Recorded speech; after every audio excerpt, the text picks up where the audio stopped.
بسم الله الرحمن الرحيم. السلام عليكم ورحمة الله وبركاته. ازيكم حبايبي، عاملين ايه؟ يا رب تكونوا بخير وبركة ان شاء الله. اللهم بارك وسلم عليك يا حبيبي يا محمد. عاملين ايه في الجو ده؟ يا رب تكونوا بخير يا رب. عملت معاكم فطير السادة الفيديو اللي فات. في حبايبي اللي كانوا طالبين مني الفطير الحلو، فجت فرصة بقى ان انا اعمله، فهعمل معاكم فطيرتين دلوقتي بحشوة القشطة، مسقي لبن وبحشوة القشطة. ولو انت عايزة الفطير برضو تحشيه لحمة او تحشيه إيه يعني فراخ او تحشيه جبن او تحشيه اي حاجة، هتعمليه بنفس الطريقة. يعني هتعمليه بنفس الطريقة. ان شاء الله الفيديو يعجبكم باذن الله ونور رضاكم. وفي اول فيديو بفكركم اهو، ما تنسوش اللايك كده ومشاهدة الفيديو. حبيبي اللي بيقولوا لي احنا بنعمل اللايك قبل الفيديو، تمام، ما تحرمش منكم ابدا، بس لازم مشاهدة الفيديو برضو. تمام. انا هنا معايا قد ايه؟ هعمل فطيرتين. الفطيره مقاس 28. تمام. الفطيره مقاس 28. الفطيرتين عاملاهم ب3 كوبايات ونص من الدقيق. خلاص، يعني 3 كوبايات ونص من الدقيق عملوا الفطيرتين اللي انتوا هتشوفوهم الوقت ده. اهم حاجه في العجين انك تعجني العجينه حلو جدا جدا. يعني عجن كويس كده عشان تبقى معاكي العجينه ناعمه. انا موريكي طرق العجن كلها، هي تبقى العجينه معاكي ناعمه.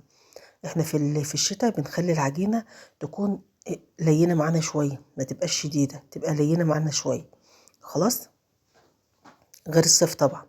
انا بعد ما عجنتها هي، شوفوا بقى طرت معايا وبقت حلوة خالص كده في ايديا، ولمت وتحس ان هي بقت على عجينة ناعمة. هحط بقى نقطة زيت كده، واقوم حاطة العجينة بتاعتي واقوم مغطيها. خلاص. انا عاملة يا جماعة القشطة، عاملة كوباية ونص من اللبن، حط عليها معلقتين من السكر، حط عليها معلقة كده ونص من النشا. ولو عندك كاستر اعملي كاستر. خلاص، اللي يريحك يعني، سواء ده او ده. انا هنا العجينة بعد ما ريحت معايا، هقطعها بقى الكور واحطها برضو تريح.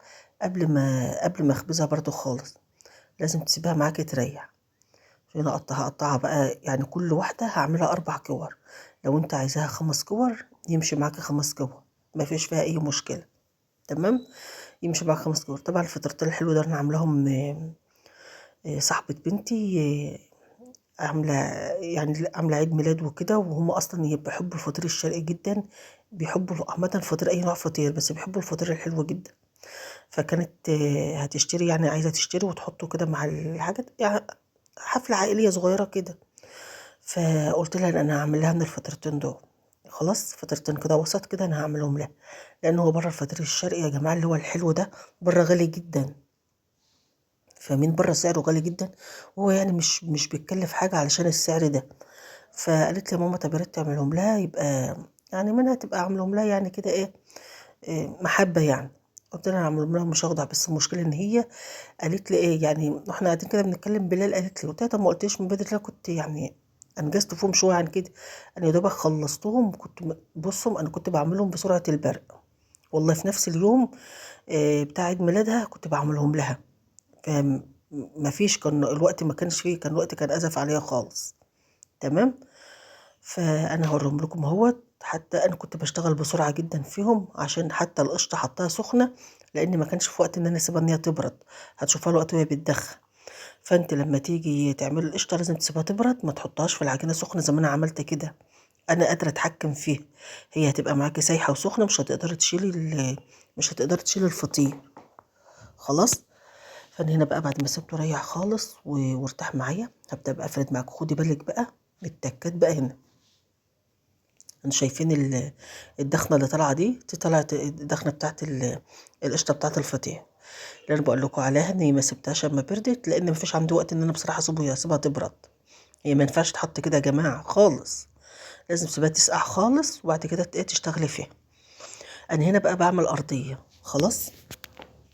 بصوا بقى هنا، انا هنا بعمل ارضيه للفطير، لان فطير الحشوات بيختلف عن الساده. شوفوا انا هنا بقى بفرد كده. الفطير ده يا جماعه ينفع الناس اللي بتشتغل ربنا بيكرمها وبتعمل اوردرات، يعني بتبيع وبتشتغل، يعملوه يعني يشتغلوا فيه عادي. وهوريكي طريقه التغليف بتاعته لو انت حابه تطلعي وما عندكيش علبه من علب البيتزا دي عشان تحط فيها الفطير، تعملي ايه. خلاص. انا هنا عملت الارضيه اهي. بصوا، دي الارضيه بقى ديت اللي انا هحط عليها الحشو اهي. الارضيه ديت هتحط عليها الحشو عندي. خلاص بصوا اهي، بفردها بقى كده حلو خالص اهوت اهو. بشيلها بقى احطها في جنب، وارجع بقى ايه افرد بقى الفطير بتاعي. هتشوفوا الوقت انا بحط الحشوه ازاي وبشتغل ازاي. هنا بقى يا جماعه هعمل برضو التانية اهيت. هعمل بقى كوره تانية وافردها قوي قوي، واكون انا ايه دي بقى حطها في جنب ماليش دعوه بها. خلاص. هعمل بقى التانية، بدهن كده الصينيه، ادهن الصينيه زيت حلو قوي قوي معاكي كده بالفرشه. وبعدين حطها بقى في جنب كده، وابدأي بقى اشتغلي في الكور، جهزي حاجتك كلها ايه جنبك علشان تبقى تخلصي الفطار تقوم حاطاها. هنا بقى بعمل بصوا سريع جدا جدا، ما بياخدش اي وقت، اسرع من كده والله ما تتخيلي. من الحق بتعملي التلات كوبايات ونص دقيق، اعملوهم اعملوهم 5 كور. اعملوهم 5 كور، عايزه تعملوهم 4 كور اعملوهم. انا هنا عاملاهم 4. انت لو عايزه تعمليهم 5 عشان تتحكمي في المساحه او في المكان قدامك اعمليهم. تمام. يعني معاك ال3 كوبايات ونص دقيق. الفطيرة الواحدة عشان حبايبي اللي بقوا يسألوا، الفطيرة الواحدة أعملها 4 كور أو 5 كور. تمام. بصوا أنا هنا بقى حطيت بقى اهو، خلاص كده فردت الكورة وحطيت الأرضية. شوفوا بصوا بقى اللي بقول لكم عليه. القشطة سخنة معايا جدا جدا، عشان بقول لكم مفيش عندي وقت إن أنا أسيبها تبرد، فمضطرية أحطها كده عشان بس تلحق ترن عليها تيجي تاخدهم. تمام أهو بصوا أهو. ببدأ بقى أقفل كده بصوا، شايفين كده اهو. بنتي بقى بتقفلي كده، خليكي بقى فنانه بالراحه بقى. قفلي كده وبالراحه وظبطي كده. بصوا بشيل بقى انا بالراحه خالص، وايدك بقى تبقى فنانه كده، تقفلي بقى تظبطي كده الجنوب من الجنب وتعدلي كده ايدك في الفطيره، الدنيا تظبط معاك على طول ان شاء الله. تمام. هبدأ بقى اعمل برضه اهوت واحده واحده، وهنشوف كل الخطوات مع بعض ان شاء الله يا جماعه باذن الله رب العالمين. انا عامله تفريز الحبايب اللي طلبوا مني تفريز البطاطس والقلقاس والحاجات دي. والله الفيديو دوت انا مصوراه. اقول لكم ايه، بقاله حوالي 15 يوم او 20 يوم. فرز البطاطس الشيبس بتاعت التحمير، وعامله القلقاس والله، وعامله كل حاجه. بس كل ما اجي اقول انزل الفيديو شو انا بقى، ما تيجي تشيلي بالراحه علشان ايدك ما تقطعش العجينه. ولما اجي هشيلها احطها في الصينيه انا هوريكي تشيلها ازاي. بصي هنا بتقفلي كده كده عشان يبقى فيه طبقات. بصي والعجينه يا جماعه اما تيجي تفردي ترققيها علشان الفطير يبقى معاكي مورق، ما تبقاش من جوه. تيجي تاكلي تبقى اللقمه بتقطم تخينه كده، تقطم كده عامله زي ايه عارفين، زي لقمة العيش كده او الرقاق كده. تحس ان فيها قطمه كده، لا الفطير بيبقى طري، وانتوا عارفين بيبقى شفاف كده وطري. تمام. فالفيديو انا عاملاه، فان شاء الله هنزله لكم. تمام. عشان حبايبي اللي طالبين مني البطاطس وحاجات طالبينه مني، رغم انني والله اتاخرت في تنزيله، بس كل ما اجي اقول انزله اقوم عامله فيديو تاني ينزل. طيب تاني حاجه باذن الله رب العالمين، كل سنه وانتم طيبين، رمضان خير وهنا وعافيه عليكم، ويجعل أيامكم خير وبركة وهنا، ويجعل الدنيا في خير وأمن وسلام يا رب على العالم كله أجمعين. آه، حبيبي اللي طالبين مني حاجة رمضان، عشان بتكلم بس معاكم كلمتين دول بس قبل ما انسى برضه. طالبين مني حاجة رمضان، حاضر والله. أنا بقول يعني احنا لسه شوية كده. أصل أنا بصوا يا جماعة، أعمل لكم كنافة وأعمل قطايف وأعمل جلاش وأعمل. ما مثلا حاجات هشتريها بفلوس أعملها دلوقتي، طب هاجي في رمضان أعمل إيه؟ تمام. يعني هاجي في رمضان اعمل ايه؟ احنا في رمضان بنتوقف عن الحلويات والكلام ده. الحلويات الحاجات التانية بقى، الفطير بقى، الجاتوهات، الحاجات ديت في رمضان هيبقى فيديوهاتنا هتبقى اكل طبعا، طبخ بقى اللي انا ما عرفتش اعمله معاكم هيبقى طبخ. هيبقى بقى حلويات بقى من الحاجات دي. تمام. مع كمان ان انا هعمل حلويات بارده، يعني مش هختصر ان احنا طول شهر رمضان يبقى اكلنا كله. شوفوا بقى ان انا هشيل الفطيره اهيت. بصوا شوفوا بتشيلها ازاي يا جماعه. الفطيره التانية هتشوفي شيلها اكتر من دي. بصوا ما اتقطعتش مني ولا وشها اتقطع، بصوا ولا جرى له اي حاجه ازاي. بصوا انا بقى هنا اخطأت برضو، حطيت سمنه، المفروض ما تحطيش سمنه على الوش. تمام. سمنه بلدي، سمنه نباتي، زبده، اي حاجه، لا بتحطي زيت عشان ما تسيبها تريح. وتحطي كيس، تيجي تشيلي الكيس بيقوم قاطع الوش. فانا برضو على اخر لحظه برضو افتكرت ان انا حطيت سمنه، شلته وحطيت زيت. تيجي بقى تشيلي الكيس يشال على طول. حط بقى السمنه البلدي او الزبده او اي كان، بعد ما بطت واجي ادخلها الفرن. تمام. فطبعا يا جماعه ان شاء الله رب العالمين هنعمل مع بعض هنا بقى الصينيه التانية اهي برضو، معلش بقول لكم عشان بس تبقوا عارفين بعمل ايه. ادي هنا برضو زيت اهوت، وهبدا اعمل الفطيره التانية. بصوا، اه، ما شاء الله 3 كوبايات ونص عاملين لي فطيرتين جمال جدا. بدي هنا برضو زيت اهي. خلاص. وابدا اشتغل في الفطيره التانية. بحط كده نطره خفيفه. هو بص على فكره الفطير الحلو ما بيبقاش دسم زي الفطير الحادق، ما بيبقاش زي ده خالص. يعني انا الفطرتين الاتنين اخدوا مني يعني اقل من كوبايه الا ربع كده من السمنه، اقل من كوبايه الا ربع، انت فاهم؟ يعني نص كوبايه كده وشويه. تمام. وبفرد بقى على الزيت. خلاص. يعني ما اخدوش منه كوبايه الا ربع حتى، ما كملتش، لانه مش دسم زي التاني. هنا برضو بعمل الارضيه اهيت برضو نفس النظام. هبدأ بقى نعمل الأرضية تاني، الفترة التانية هي نفس النظام الأولانية. خلاص. طيب بإذن الله هعمل معاكم بإذن الله. أنا لسه ما عملتش معاكم حاجات، فبقول لكم لما أنا دلوقتي هجيب حاجات من دي وهقعد أعمل حلويات ومش عارفة أو الكلام ده وناكلها أرجع أعمل في رمضان تاني، طبعا مش هينفع. فشوية كده بس على دخلة رمضان أبدأ أعمل لكم. إحنا يعني قدامنا يعني ما شاء الله 30 يوم. فناس كتير طالبه مني فين الكنافه، فين القطايف، فين. طب انا لما اعمل لكم الكنافه والقطايف والحاجات دي دلوقتي يا جماعه، هو انتوا هتعملوها دلوقتي؟ يعني انتوا هتعملوها وتاكلوها دلوقتي؟ انتوا اكيد عايزين الوصفات عشان رمضان. فخلاص خلينا على رمضان، على دخلة رمضان. لان انا ما يعني هشتري مثلا حاجات واعمل حاجات الوقت اعملها طيب وناكلها واجي على رمضان اعمل ايه؟ مش هيبقى فيه. تاني حاجه يعني معذرة يعني، انا من يعني انا وولادي احنا ملناش تقول قوي، بس انا بعمل طبعا وبناكلها بس مش بنعملها كتير يعني. ملناش تقول قوي على الكنافة والقطايف والجلاش والحاجات دي. احنا من الناس اللي بنحب الحوادق. يعني احنا من الناس اللي بنحب الحوادق. احنا بنحب مثلا الكيكة، بنحب النواعم اللي هو البدفور والبسكوت. اما الكنافة والجلاش والقطايف وبلح الشام والزلابية والحاجات دي ملناش تقول قوي عليها. يعني في السكريات دي ملناش تقول قوي عليها. فانا لو عملتها دلوقتي واكلناها دلوقتي مش عارف اعمل في رمضان، لان خلاص احنا كلناها، مش هنعرف ناكلها تاني. تاني حاجة مفيش حد هيعملها دلوقتي، انتوا عايزين الوصفات. بإذن الله هعمل لكم الزبادي وهعمل لكم اللبن الرايب بإذن الله رب العالمين. ممكن الزبادي واللبن الرايب والعيش المخبوزات ده نعملها دلوقتي. دي هنعملها الوقت مع بعض. وحاجات حلوة قوي احفظيها، والجبنة والحاجات دي هنعملها ان شاء الله مع بعض الفترة الجاية دي بإذن الله. أما بقى الكنافة يا جماعة والقطايف وبلح الشام والجلاش الصوابع والجلاش اللي بالحشوة القشطة، كل الحاجات دي ماشي في رمضان هنعملها مع بعض. احنا مع بعض، ربنا يديكم العمر ويجعله شهر خير وبركة عليكم يا رب وعلى الناس كلها أجمعين.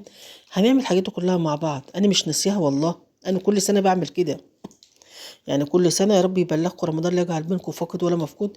أنا كل سنة بعملها كده. بخلي الحلويات دي بعملها في رمضان، ما بعملش قبل رمضان يعني. في قنوات كتير شغالة في الحاجات دي من دلوقتي، بس مش ملهاش لازمة. انت كده كده مش هتعملي الحاجة دي دلوقتي خالص، انت هتاخدي الوصفة تخليها مثلا رمضان ان عجبتك ان شاء الله بتخليها رمضان. فاحنا مع بعض في رمضان بنعمل الحاجة كده اول باول كده على طول، وبناكلها كده مع بعض ان شاء الله رب العالمين. ربنا يجعل ايامكم خير وبركه ان شاء الله.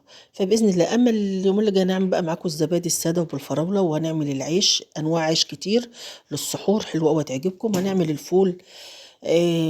هنعمل اللبن الرايب. اللبن الرايب برضو جميل يا جماعه، حلو قوي تستفادي منه بحاجات كتير.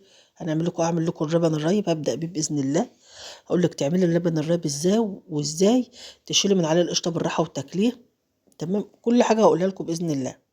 خلاص. فما تستعجلوش باذن الله، هنعمل مع بعض كل حاجه والله. وانا مش ناسيه. انا مش ناسيه والله خالص، اي حاجه انتوا بتطلبوها مني من عين الاتنين حاضر هعمل لكم كل حاجه. وان شاء الله بقى مع اكلات باذن الله. تاني حاجه هنعمل برضو حلويات، بس مش هعمل لكم يا جماعه إيه يعني على طول كنافه وقطايف، كنافه وقطايف وجلاش والكلام ده. لا، في حلويات كتير هتبقى حلوه منها نحل وتبقى خفيفه شويه. يعني حلويات كده تبقى ايه، لا نحتاج مثلا ندخل الفرن، ولا نحتاج نقف نعملها كتير، ولا تبقى تقيلة مثلا على معدتنا مثلا. لان طبعا كنافة وجلاش سمنة وحاجات والكلام ده، وطبعا مش كل الناس قادرة تجيب سمنة بلدي فبتضطر تستخدم النباتي. فهنعمل حاجة حلوة، حاجات حلوة بس تبقى ايه، ما فيش فيها سمنة او ما تخشش الفرن، يعني تكون خفيفة شوية، مش يبقى الحلويات كلها مختصرة عن الكنافة والجلاش والحاجات دي بس. هنشكل وننوع بإذن الله. خلاص. يا رب ما كنتش طولت عليكم. معلش يا حبايبي، بس اقول لكم الكلمتين دول. انا هنا بصوا، خدوا بالك بقى مش من قلب شوفهم، بصوا بشيل ازاي، شايفين؟ تشيلي كده عشان صبعك ما يقطعهاش، لان دي في قلبها حشوة قشطة، علشان لو قطعت منك القشطة دي هتخرج منها. تمام. انا بس معلش لو كنت طولت عليكم شوية. لو انت حاسة ان الفيديو طول حبة، مش لازم تشوفي الفطيرة التانية، هي الفطيرة الاولانية نفس التانية. خلاص. يعني نفس تكنيك الفطيرة الاولانية هو نفس التانية، بس انا حبيت بس اوريكم الطريقة برضو تاني بالحشو وبالطريقة وبالكلام ده. فانت عايزة بقى تجري الفيديو جريه، واكتفي بالمقطع الاولاني. اهو بصوا، بصوا بسيبهم بقى يرتاحوا. اهو بسيبهم يرتاحوا شويه، علشان لما اجي ابططهم بالراحه. دي يا جماعه غير الفطير الساده. الفطير الساده انت تتك تبططي براحتك، هنا لا، مفيش الكلام ده. تمام. انا بقى سبتهم يرتاحوا هما يا جماعه، وهنبططهم مع بعض. تمام. بصوا، انا بطط بقى ازاي؟ بالراحه، بحكمه، بحكمه، وانا بفرد فيهم. بصوا، ما شاء الله الفطيرة كلها هوا، كلها مليانة هوا. أعك كده ايدي زيت وانا ببطط، عشان ايدي العجينة الفطيرة كلها هوا يا جماعة. خدوا بس بالكم من نقط الشرح ده، عشان تعملوا كل حاجة في البيت لكم ولعيالكم. ما يعني الفطيرة والله بره الحلوة دي، اقول لك ايه، قد اللي انا عاملاها ده اهي، قدها بتتباع ب 150 جنيه. وما تاكلهاش مجردقه. عارفين بالبلدي كده ايه يعني كلمه مجردقه؟ ما تحبيش تاكليها مجردقه وساقعه كده، بتعملي سخن وانت قاعده وما بياخدش منك حاجه والله. بتعكي ايدك زي كله، شوفوا كله هوا ومنفوخ ازاي، كله هوا. فلو انت جيت تبططي كده وتتعافي، اول حاجه العجينه تقطع منك، تقوم القشطه خارجه. تاني حاجه، وانت بتتعافي في ايدك، لو مش مدهونه زيت او حاجه وجيت تبططي، ممكن العجينه تلزق في ايدك، تروح قطعه وش العجينه. لو في الساده مفيش عندي مشكله، لو في الساده مفيش عندي مشكله، لكن انا هنا بعمل فطير حلو. خلاص. فبفرد بالراحه، انتوا ما تبصوش لايديا، ايدي سريعه لان انا مسرعه الفيديو. ايدي سريعه عشان انا مسرعه الفيديو. لا، انا بعمل ببطط بالراحه خالص. فانا هنا الفيديو مسرعاه، فتحس ان ايدي سريعه سريعه، لا انا ده ايدي بطيئه جدا جدا. لو شفت الفيديو على الطبيعه قبل ما اشغله على التسريع، هتلاقي ايدي بطيئه جدا جدا، يعني بحنن كده. خلاص. وبعد ما بططهم بقى، بقوم مغطياهم ومولعه الفرن. تمام. الفرن على بال ما يسخن معايا يكون هم ارتاحوا في الصينيه. شايفين يا جماعه شايفين الهواء اللي في الفطير؟ شايفين المنظر؟ بسم الله ما شاء الله، تحفه تحفه في منتهى الجمال. خلاص. فانا كده بقى بسيبهم يريحوا شويه، لحد ما انا بقوم ايه مولعه الفرن بقى. الفرن بتاعك يسخن زي ما بتخبزي الفطير عادي، يعني زي ما بتخبزي. شوف انا بقى حطيت على وشهم بقى، ما حبيتش بقى اجيب لكم، بحط شويه سمنه كده على وشهم اهوت. بعد ما بططت بترش شويه سمنه كده وتدخل الفرن. هنا بقى خطوه التسويه اللي كلكم بتسالوا عليها. بصوا، الفطيره على الصاجه اهي يا جماعه، دي سكت الفرن مباشر اهي. بصوا دي سكت الفرن، شايفين الفطير قابب ازاي؟ تحفه. بصوا، منفوخ كانك عامله عيش. خلاص. جبت لكم على الصاج مباشر الفطيره، خرجتها اهي بحبه بقى سمنه بلدي او حبه زبده، بتدينا وش الفطير. شوفوا الصينيتين على الصاج مباشر، بنار عاليه، نار عاليه فوق ونار عاليه تحت. الفرن سخن. المتابع حد بعت لي بيقول لي الفطير بينشف مني، الفرن مش عالي، بيغيب في الفرن. الفرن مش عالي، بشوفوا الجمال. تحفه تحفه، بسم الله ما شاء الله. شوفوا منفوخ قد ايه. انتي بتقومي عامله حاطه النار عاليه من فوق ومن تحت، عاليه جدا، والفرن تدخلي الصواني فيه وهو سخن جدا. شايفين الجمال؟ هنا بقى معلش المقطع، وانا بحط اللبن، يعني انا حطيت اللبن هنا وقمت ايه مغطياها شويه. بوريكم اهو، شوفوا شوفوا قد ايه الفطيره، شوفوا. انا عايزاكم بس تشوفوا، هوا كلها هوا. المقطع ده وانا بسقي اللبن، على فكره التليفون كان قفل بس انا ما شفتوش. خلاص. هنا ما عملتش حاجه، انا كبيت اللبن بس عليه، وقمت وهو اللبن سخن ومن غير سكر. لبن سخن ومن غير سكر يا جماعه، يعني اللبن ما فيش فيه سكر، لان انت بترش سكر بودره فما تحطيش. فاني اللبن غليته سخن، وقمت نازله بقى على الفطيره. تمام. وقمت كده مغطياها، شربت بقى اللبن. شوفوا كانت قبه عامله ازاي، صفطت بقى. فانا بوريكم قد القببان بتاعتها كانت باينه هوا، حتى بعد ما صفطت الابابان بتاعها باين. خلاص. برش كده بعد ما حطيت اللبن، سقيتها لبن، حطيت سكر بودره، بترش شويه زبيب، شويه جوز هند، شويه مكسرات لو انت بتحبي المكسرات، زي ما انت عايزه، زي ما انت عايزه تعملي اعملي. خلاص. إيه لو انت عايزه تحشيه إيه، لحمه، عايزه تحشي فراخ، عايزه تحشي بسبوسه وكنافه. انا قبل كده عملته بحشوه البسبوسه والكنافه يا جماعه. انا هنا برش شويه من جوز الهند. قبل كده عملته بحشوه البسبوسه وعملته بحشوه الكنافه. بصوا الفطيره، بسم الله ما شاء الله، تحفه، تحفه ومورقه من جوه وطريه، طريه جدا. وشوفوا السمك بتاعها، لان الحلو بيبقى سمكه عامل شويه. بصوا هوريكم، بصوا المنظر، بصوا. هي متقلي بتتكلم عن نفسها. طبعا انت بعد ما بتحط لها اللبن بتهبط بقى، لان انت حاطه لبن سخن، فما ينفعش تحط لبن فيه سكر وانت هتحط سكر. بصوا، ايه رايكم يا جماعه؟ ايه رايكم؟ تحفه. في ناس بقى بتحط عسل، يعني مش في عسل ابيض، وفي ناس بتحط شربات، اللي هو شربات الكنافه التقيل، يعني بيسقوا الفطيره شربات كنافه تقيل. تمام. لما تيجي تشتري فطير من بره يقول لك احط لك شربات ولا احط لك لبن. انا من الناس اللي بفضل اللبن. اللي هي شيف، لان اللبن بيبرد كده الفطيره، بيخليها كده بارده وهاديه عن هتبقى بقى مسكره وحاطه سكر وحط شربات والكلام ده، لا. فانا بفضل اللبن بيبردها وحلو. لكن انت بقى لو عايزه تعملي شربات حطي، بس بقى لو حطيتي شربات مش هتضطري تحطي سكر بودره. خلاص.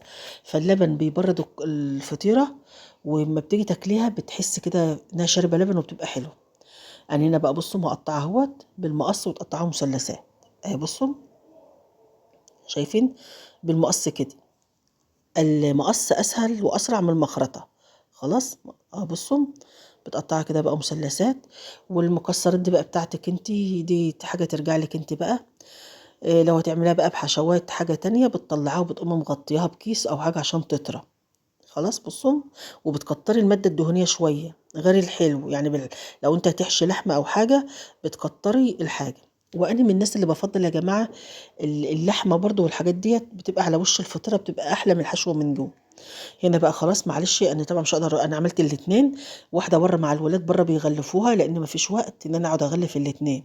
خرجت لهم واحدة سقيتها لبن وخرجت لهم يغلفوها، وانا بغلف لكم واحدة. تمام. معلش بقى أنا هنا بجري بس عشان الوقت اهوت. هنا بقى شوفي تغلفي، لو انت هتغلفي كده الناس اللي بتطلع اوردرات، غلفي. بصي الطبق نفس ما بتروحي تشتريه من محل الحلواني بالظبط، اللي هو بتاع الجاتوهات، محلات الجاتوهات، وتغلفي. وهو بص، وتقوم رابطه كده، تجيبي الشريط الستان الاحمر او البامبا، اللون اللي تحبيه، وتقوم جايه على الطروف ديت، تقوم بطرف المقص او السكينه تطلع معاك الشرشره الرفيعه دي، وتقوم واخده بقى كل طبق كده في قلب شنطه وتحطي. لو انت بقى عندك علب البيتزا بتحطي في علب البيتزا، لو حابه المنظر يكون حلو وشيك كده. وبره في محلات لما كنت تروح تشتري جاتوه بتلاقي الفطير الحلو الشرقي متغلف نفس التغليف ده كده في قلب الورق ده بيتباع عند مستلزمات الحلويات. في ورود كده، في الساده وفي اللي في الورود، عند بتوع الحلويات موجود. بتاخدي بقى، معلش الكلمتين دول الناس اللي بتشتغل اوردرات، بتجيبي مناديل ديت. مناديل دي بتتباع مكتوب عليها اهلا وسهلا، مكتوب على رمضان كريم. لو انت رايحه تزوري حد وحبيتي تعمليه، بتقوم حاطاهم فوق كده وبتدبسه، اللي بتدبس الورق تقوم مدبساهم كده. خلاص. دي للناس اللي بتعمل اوردرات، او الناس لو حد عايز يعمله ورايح لحد كده زياره ياخده بالطريقه دي. تمام. يا رب الفيديو يكون عجبكم ونور رضاكم. ما تنسوش اللايك يا جماعه والاشتراك في القناه ومشاهده الفيديو. حبايبي اللي بيقولوا لي احنا بنعمل اللايك للمره التانية، ما انتوا بتعملوا لايك، لازم اللايك والفيديو مع بعض، يعني لازم المشاهده واللايك مع بعض.